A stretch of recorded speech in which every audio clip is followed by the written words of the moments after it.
I now want to create a circular background to sit behind my cedar tree.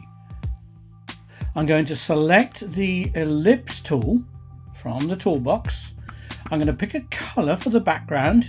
Doesn't matter particularly which colour I choose. I could change the colour later. I'm going to go for this light green. Okay, I'm going to move my cursor now. I'm going to move my cursor now over top of my tree, although effectively I'm targeting the background layer. You can see my highlight running through it. Now I'm going to mouse down and drag. Now if I do this, I will draw my circle, but it will be from the top left hand corner. Holding down the Alt key will allow me to draw a circle from the center. If I want to be very precise about my circle, I can actually hold down the Shift key. I'm going to let go of the mouse button first, then the Alt key. You can now see that I have a background behind my cedar tree logo, but in doing so it has revealed an issue with the logo itself. You can see I have some white areas that I need to remove. Now that gives me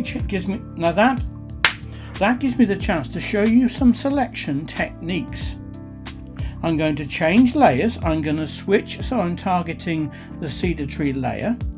Now to make sure I don't pick up the background layer as well, I'm going to lock the layer by using the lock icon between the visibility icon and the selection color for that particular layer.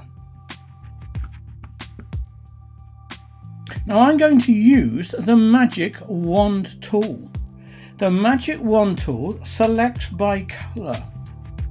So whichever item I select, so if I hover over one of these white background areas and click, it will select all of the white in one go.